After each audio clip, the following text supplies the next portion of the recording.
Rashaad Penny did some stuff yesterday in the preseason. Now let's talk about him and his ADP. He's the first running back we're going to talk about. We left it off yesterday with the Tevin Coleman, Lamar Miller, Tariq Cohen, James White group. Now let's talk about some other guys. And actually, Darius Geis is in this group. He's going ahead of Tariq Cohen. I think I'm looking at non-PPR, so let me change it to half PPR here and get a little bit more accurate average draft position. But we're going to start talking about some guys who were in split backfields. So Rashaad Penny, Darius Geis, Jordan Howard, and Miles Sanders. That's what we're talking about here. We're in the 70s overall in average draft position. And Dave, I'll give you the first word. So yeah, again, we're looking at Geis, Rashaad Penny, Jordan Howard, Austin Ekeler.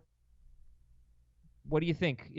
And then Latavius Murray and Miles Sanders. So again, everybody who's in some type of committee, who are you looking at? Who are you favoring?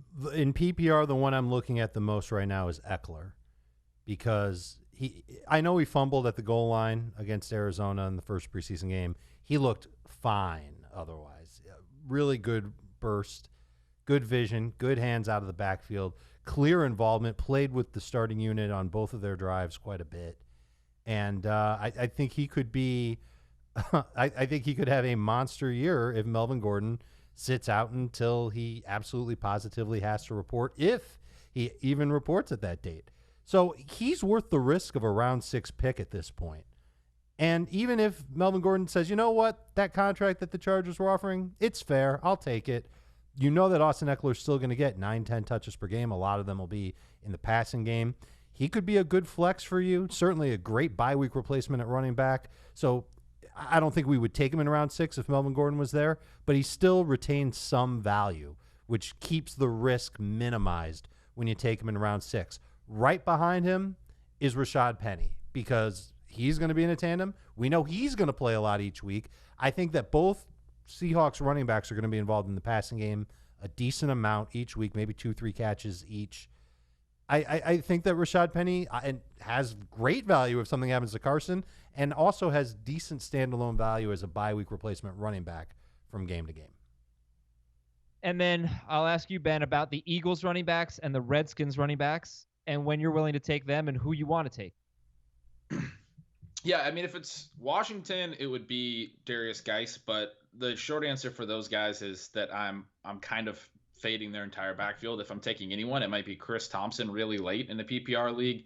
I think he's still going to play and catch passes, and I think Geis and Peterson are going to, especially with Geis's health, they're going to both play. That's what all indications seem to be pointing towards. So, this sounds like a 3-headed monster in a backfield for an offense that's not going to score a lot of points. That's not conducive to fantasy success. But for the Eagles, I think Miles Sanders is a little bit more interesting. The Eagles have been one of the heaviest committee teams over the last few years. It's been heavily discussed, obviously, and that's something that a lot of people are expecting to change this year with the addition of Miles Sanders, and I think that's possible. I don't necessarily know that it's likely. The fact that they brought back Darren Sproles means that they're going to expect him to play on passing downs. They have Jordan Howard to play on early downs and potentially some goal line work. So Sanders is really going to have to stand out to eventually earn a bigger share of the offense. But I think of all these guys on these two committee backfields, he's the one that I think can do that, and maybe midway through the season earns a 15-touch role that could be pretty valuable in a much better offense than Washington's. So he would be the one guy of either of those teams that I'm considering in this range of the drafts. Ben, who would you rather have, Austin Ekeler or Miles Sanders? Ooh, that's close. I think I might take Ekeler. I mean, I really like what Dave said. He has this great combination of the passing game work and is going to get some goal line work. He's caught multiple touchdowns over the last couple of seasons. It's not a great sign that he fumbled on the goal line, and then Justin Jackson converted a goal line rush later, and they're kind of competing to see who would have that role. But assuming that Melvin Gordon's holdout becomes a real thing, I think Ekeler has a lot more upside than Miles Sanders does, at least early in the season. I could see the argument for Sanders as more of a later season upside play, but I would probably go with the guy that I think is going to get a lot of touches early on, even if Gordon's back. Ekeler had 17 or 18 touches in 3 of 4 games that Melvin Gordon missed, and those were the only 3 games he played that Melvin Gordon missed. So that's good, and a lot of those were catches as well. There really are a lot of interesting running backs. I think Latavius Murray has very favorable ADP, in my opinion. Sean Payton said that Alvin Kamara's role isn't really going to change. So that leaves, a lot of opportunity for Latavius Murray. Mark Ingram, I think, had 12 carries inside the 10, I want to say, in 12 games. So, it's just there's a lot of work in the red zone and near the goal line. And Latavius Murray going in the 7th round, and sometimes a lot later than that. It really depends on the site you're looking at for average draft position. Dave, so Latavius Murray, Royce Freeman, who would you prefer of those two? I'll take Latavius, just because the Broncos' offense is kind of scaring me a little bit. I know Freeman had the nice run. I believe he lost yards either lost a lot of yards on one run or he lost a little bit of yardage on his other 2 carries. I'm not a huge believer in Freeman, so I'm not going to pick him. Latavius in that Ingram role, again, serviceable flex if you need him. A very good number 3 running back. You don't have to draft him and Kamara if you don't want to. He's one of the number 2 running backs in the NFL that has very obvious standalone value. And Not at this to mention, point, if Kamara gets hurt, we're talking about huge upside, monster right? workload, Right. monster workload. He's probably on a lot of Ben Gretsch teams. That's my guess. Latavius Murray. Yeah, he's definitely somebody that I'm targeting. I mean, I talk a lot about the receiving and goal line work. I don't necessarily think that he's going to get a massive receiving role right away, but you're right about the upside if something were to happen to Kamara. But the red zone work for the Saints is unlike any other team in the league. The last 3 seasons, their running backs as a group have scored 27, 24, and 24 touchdowns. No other team's running backs in that span have had a season higher than 25 touchdowns. So the Saints' average over those 3 years is just over 25 touchdowns. It's more than any other team's highest season. This is a team that consistently will churn out 20-plus touchdowns for their running backs. Absolutely, Kamara is going to get 10, 14, maybe more of those. But it's really, really easy to still project about 8 for Latavius Murray and potentially double digits on the touchdown side of the equation. And then, like you guys are both saying, if something happens to Kamara, the upside in this offense would be really huge for him. He'd probably start to see more receiving work as well. So I think he's a very good target in the middle rounds for sure. And I'll tell you what, I've poo-pooed Latavius in the past, and you just can't do it anymore. The way that he plays, he's got a nose for the end zone. At least 6 touchdowns each of the last 4 years. He's had anywhere between 700 and 1,000 total yards each of the last 3 years. Opportunity has been something it was an issue last year, not so much the 2 years prior. And he's a decent pass catcher as well, 79% career catch rate. So he can end up filling in for Kamara very well if something happens to him. And even if nothing happens to him, he could catch a couple of passes per game to kind of support that floor that he's got. Mm-hmm. Let's sum it up. Let me sum it up and ask you this, right? Beginning basically round 7 in a 12-team league. We're in the 70s in ADP and going a few rounds here. Some of the running backs coming off the board. I'm going to read the names, and again, I just want names because we already talked about them, but just to kind of put a bow on it. Tell me the guys that you feel like you're going to be owning, that you're going to want to have a share of. Rashaad Penny, Miles Sanders, Latavius Murray, Darius Geis, Austin Ekeler, Darrell Henderson, who I haven't mentioned, Jordan Howard, and Royce Freeman. I said a lot of names there. Ben, who are the ones that you think you'll own the most? Well, we start to get into this range where I start to pick up running backs again in drafts. So I'll own a lot of those guys. But for me, it's always that combination of receiving and touchdowns. Jordan Howard's one that I wouldn't necessarily, but a lot of those names, and especially younger backs that can potentially break out, are guys that I will have some. I mean, Ekeler, okay, yes. So Penny, yes. Miles Sanders, yes. Darrell Henderson, yes. I want to get some shares of all those guys. Who's your very named favorite? I'm sorry, Dave. Ben, go ahead. Your number one.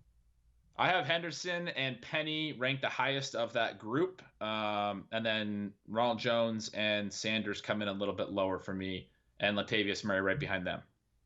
Dave, what do you I got 6 names in a row in my running back rankings in PPR that you'd mentioned. Ekeler is at the top of the list. Then Penny, then Latavius, then Miles Sanders, then Darrell Henderson, and then Jordan Howard. At the not on that group, but the last name is Geis for the reasons Ben mentioned. It's a bad situation for him. I don't see him having a lot of 15-plus touch weeks. Okay. Yeah, Ekeler would be higher in my rankings too. I just haven't moved him up enough yet. I just want to point out that yesterday I do think the two most revealing things in preseason, in my mind, other than how good David Montgomery looked, what the Chargers backfield looked like and what the Broncos backfield looked like. And they both really looked like, that they wanted to be pretty close to 50-50, although Ekeler got more work. But both Ekeler and Jackson worked on the opening series. Both got work at the goal line. Phillip Lindsay and Royce Freeman, both of them got work near the goal line. Both of them got at one catch. There was a 50-yard run for Royce Freeman. I thought Phillip Lindsay, even though the numbers weren't great, 4 carries for 10 yards. I thought he looked good like he always did. So it's just those are kind of scary situations. But right now, Royce Freeman does have, I think, good ADP in round 8 when Phillip Lindsay is going probably in round 5 now after, some of the reports.